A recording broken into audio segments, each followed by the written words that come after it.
ವಿಜಯಪುರ ಸಮುದಾಯ ಆರೋಗ್ಯ ಕೇಂದ್ರಕ್ಕೆ ತಜ್ಞ ವೈದ್ಯರ ನೇಮಕ ಮಾಡುವಂತೆ ಆಗ್ರಹಿಸಿ ರಕ್ಷಣಾ ವೇದಿಕೆ ಶಿವರಾಮೇಗೌಡರ ಬಣ್ಣದ ಕಾರ್ಯಕರ್ತರಿಂದ ಸಮುದಾಯ ಆರೋಗ್ಯ ಕೇಂದ್ರದ ಮುಂದೆ ಪ್ರತಿಭಟನೆ ನಡೆಸಿದರು.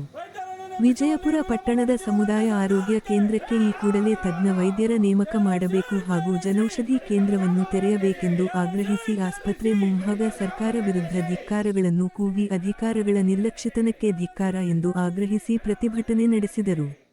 ಇದೇ ಸಂದರ್ಭದಲ್ಲಿ ರಕ್ಷಣಾ ವೇದಿಕೆ ಜಿಲ್ಲಾಧ್ಯಕ್ಷರಾದ ಛತ್ರಪತಿ ಮಹೇಶ್ ಮಾತನಾಡಿ ಕಳೆದ 15 ದಿನಗಳ ಹಿಂದೆ ಪತ್ರಿಕಾ ಹೇಳಿಕೆ ನೀಡಿ ವೈದ್ಯರ ನೇಮಕ ಮಾಡುವಂತೆ ಕೇಳಿದರೂ ಸಹ ಅಧಿಕಾರಿಗಳು ನೇಮಕ ಮಾಡಿ ಆದೇಶ ರದ್ದುಪಡಿಸಿದ್ದಾರೆ. ಈ ಕೂಡಲೇ ತಜ್ಞರು ನೇಮಿಸುವಂತೆ ಒತ್ತಾಯಿಸಿದರು.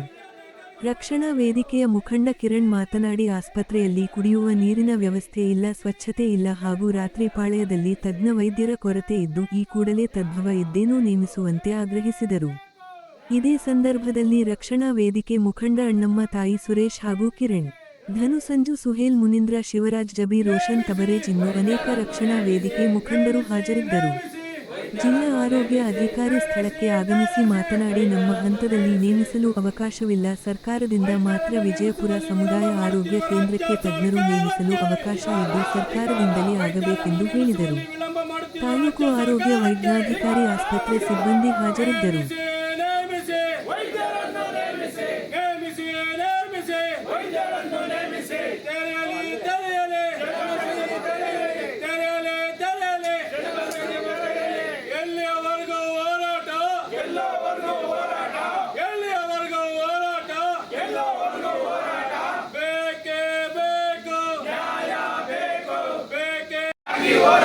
ಬೇಕೇ ಬೇಕು, ಬೇಕೇ ಬೇಕು, ಬರಲೇಬೇಕು, ಬರಲೇಬೇಕು, ಬರಲೇಬೇಕು, ಬರಲೇಬೇಕು, ನೇಮಿಸಿ, ನೇಮಿಸಿ, ನೇಮಿಸಿ, ನೇಮಿಸಿ, ತೆರೆಯಲೇ, ತೆರೆಯಲೇ, ತೆರೆಯಲೇ, ತೆರೆಯಲೇ, ವೈದ್ಯರನ್ನು ನೇಮಿಸುವಲ್ಲಿ ವಿಳಂಬ ಮಾಡುತ್ತಿರುವ ರಾಜ್ಯ ಸರ್ಕಾರಕ್ಕೆ, ಜಿಲ್ಲಾ ವೈದ್ಯಾಧಿಕಾರಿಗಳಿಗೆ ತೆರೆಯಲೇ, ತೆರೆಯಲೇ, ತೆರೆಯಲೇ. ಕಮ್ಯುನಿಟಿ ಹೆಲ್ತ್ ಸೆಂಟರ್ ಸಮುದಾಯ ಆರೋಗ್ಯ ಕೇಂದ್ರ ರಾಜ್ಯಾದ್ಯಂತ ಎಲ್ಲ ಕಡೆ ಈ ಸಮುದಾಯ ಆರೋಗ್ಯ ಕೇಂದ್ರಕ್ಕೆ ರಾಜ್ಯ ಸರ್ಕಾರ ಮಾನ್ಯ ಪ್ರಧಾನ ಕಾರ್ಯದರ್ಶಿ ಅಶೋಕ್ ಮೊದಲಿದ್ದವರು ಒಂದು ಮಾನದಂಡ ಮಾಡಿದ್ರು. ಏನಪ್ಪ ಅಂದರೆ 30 ಡೆಲಿವರಿ ಪರ್ ಮಂತ್ ಎಲ್ಲ ಆಗ್ತವೆ ಅಲ್ಲಿಂದು CHCಗೆ ಹಂಗೆ ಇಳಿಸೋಣ. ಮಿಕ್ಕಿರೋ CHCಗಳಲ್ಲಿರೋ ಡಾಕ್ಟರ್ಗಳನ್ನು ಶಿಫ್ಟ್ ಮಾಡಿಬಿಟ್ಟು ಟ್ರಯಡ್ ಶಿಫ್ಟಿಂಗ್ ಅಂತ ಹೇಳಿ. ಟ್ರಯಡ್ ಅಂದರೆ 3 ಜನ, ಒಂದು ಗೈನಕಾಲಜಿಸ್ಟ್, ಒಂದು ಅನಸ್ಥೆಟಿಸ್ಟು, ಒಂದು ಮಕ್ಕಳು ಪೀಡಿಯಾಟ್ರಿಷಿಯನ್. ಇವ್ರನ್ನ ಶಿಫ್ಟ್ ಮಾಡಿದ್ರೆ ತಾಲೂಕು ಹಾಸ್ಪಿಟಲಲ್ಲಿ ಇನ್ನೂ ಜಾಸ್ತಿ 24/7 ಜನರಿಗೆ ಕೊಡ್ಬೋದು ಅಂತ ಅವರು ಸರ್ಕಾರದ ಆದೇಶ. ಅದು ಅಂದರೆ ನೀವು ಸದನದಲ್ಲಿ ಹೇಳ್ಬೋದು ಆಗಿದೆ. ಅದಾದಮೇಲೆ ಏನಾಯಿತು ಅಂದರೆ ಇಲ್ಲಿಗೆ 2 ಡಾಕ್ಟರ್ ಕೊಡಬೇಕಂತ ಆರ್ಡರ್ ಆಯಿತು. ಏನು ಆರ್ಡರ್ ಆಯಿತು? ಯಾರು ಶಿಫ್ಟ್ ಆಗಿದ್ದಾರೆ ಅವರು ಬದಲಿಯಾಗಿ ಮೆಡಿಕಲ್ ಆಫೀಸರ್ ಕೊಡಬೇಕಂತ ಆಯಿತು. ಹಾಗಾಗಿ ತಾವು ಮೊನ್ನೆ ಫೋನ್ ಮಾಡಿದ್ಮೇಲೆ ಮಾನ್ಯ ಮಂತ್ರಿಗಳನ್ನು ಫೋನ್ ಮಾಡಿ, ಮೊನ್ನೆ DC ಮೇಡಮ್ ಅವರು ಫೋನ್ ಮಾಡಿ, ಇಲ್ಲ ಡಾಕ್ಟ್ರೆ ಇವ್ರಿಗೆ ಇನ್ನೂ ಸ್ವಲ್ಪ ಡಾಕ್ಟರ್ ಜಾಸ್ತಿ ಕೊಡಿ ಇಲ್ಲಿ ವಿಜಯಪುರದಲ್ಲಿ ಅಂದರೆ. ಮತ್ತು PG ಅಂದರೆ ಕಂಪಲ್ಸರಿ ರೂರಲ್ ಸರ್ವಿಸ್ ಥರನೇ ಇನ್ನೊಂದು DAP ಅಂತ ಇರುತ್ತೆ. ಪೋಸ್ಟ್ ಗ್ರ್ಯಾಜುಯೇಷನ್ ಮುಗಿಸಾದ್ಮೇಲೆ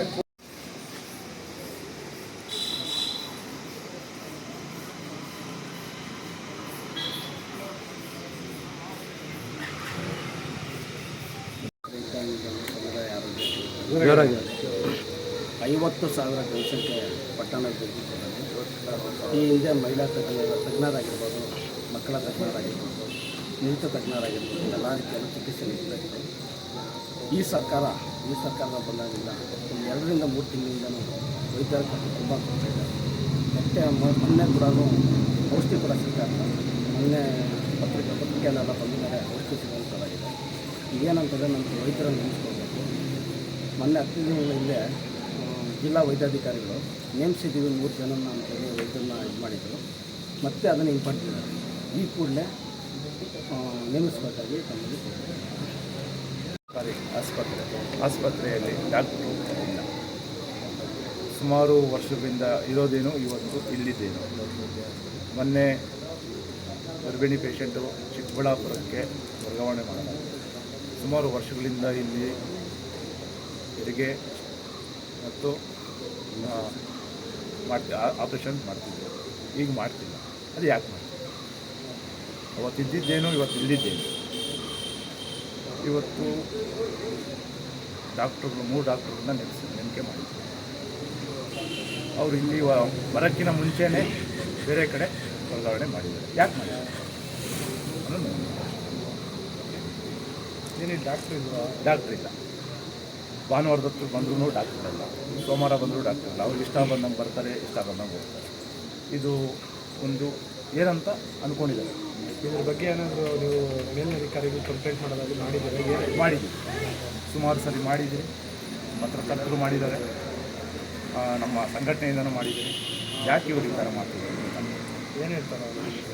ಸರ್ ಮಾಡಿದ್ದೀರಿ, ಬರ್ತಾರೆ, ಈಗ ಬರ್ತಾರೆ, ನಾಳೆ ಬರ್ತಾರೆ, ಇಷ್ಟು ಮಾತ್ರ ಹೇಳೋಕ್ಕೆ ಹೇಳ್ತೀವಿ. ಇಲ್ಲಿ ಬರೋ ಪೇಷಂಟ್ಗಳಿಗೆಲ್ಲ ಯಾರು ಸರ್ ಬರೋ ಪೇಷಂಟ್ ಬರೀ ನರ್ಸರು ನೋಡ್ತಾರೆ ಹೊತ್ತು ಡಾಕ್ಟರ್ ಜಿಲ್ಲಾ ಉಪಾಧ್ಯಕ್ಷ ಕಿರಣ್ ಅಂತ ಎಬ್ಬಿಸಿದ್ರು ಎದ್ದೇಳಿಲ್ಲ. ಒಂದು ಗೇಟ್ ಥರ ತಲ್ಲಿದ್ದೀನಿ.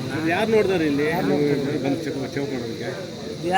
ಯಾರು ಇಲ್ಲಿಲ್ಲ, ಯಾರೇ ಇದ್ದ ಯಾರು ಇದ್ದಂತೆ ಇದ್ನು ಯಾರು ಎದ್ದೇಳಿಲ್ಲ ಅಷ್ಟೊತ್ತಿಗೆ. ಆಮೇಲೆ ನಾನು ನಮ್ಮ ಯಜಮಾನು ನನ್ನ ಮಗನಿಗೆ ಹುಷಾರಿಲ್ಲಾಗಿತ್ತು, ಅದರಿಂದ ನಾವು ಎದ್ದು ಹೋಗಿದ್ರೆ ಜಾಸ್ತಿ ನಮ್ಮ ಯಜಮಾನ್ ಗಲಾಟೆ ಮಾಡಿದ್ನು. ಹಾಸ್ಲಾಗ ಹಂಗೆ ಮಾಡೋರು ನಾವು, ಇದೇ ಯಾರು ಜಾಸ್ತಿ ಸೀರಿಯಸ್ ಆದರೂ ನೋಡೋರಿಲ್ಲ ಅಂತ. ಸರಿ ಆಯಿತು ಅಂತ ಅವ್ರು ಯಾರು ಡಾಕ್ಟ್ರ್ ಇಲ್ಲಪ್ಪ, ನಾವೇನು ಮಾಡಲಿ, ಎಲ್ಲಾದ್ರೂ ಹಾಕ್ಕೊಂಡೋಗಿ ನಮ್ಗೆ ಗೊತ್ತಿಲ್ಲ ಅಂತ. ಆಮೇಲೆ 4 ಗಂಟೆಗೆ ಚಿಕ್ಕಬಳ್ಳಾಪುರ ಆಸ್ಪತ್ರೆಗೆ ನಾವು ತುಂಬ ಸಮಸ್ಯೆ ಆಗುತ್ತೆ ಡಾಕ್ಟ್ರ್ ಇಲ್ದಿರೋದ್ರಲ್ಲಿ.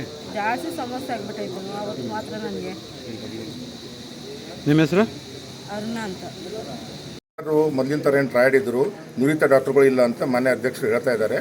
ಅದು ಸರ್ಕಾರ ಮಟ್ಟದಲ್ಲಿ ಆಗಿರೋದು ನಿರ್ಧಾರ. ಹಾಗಾಗಿ ರಾಜ್ಯಾದ್ಯಂತ ಆಗಿದೆ. ಎಲ್ಲಿ 30 ಡೆಲಿವರಿಗಳಿಲ್ಲ ಅಲ್ಲಿಂದ ಟ್ರಯಡ್ ಶಿಫ್ಟ್ ಮಾಡಿದ್ದಾರೆ.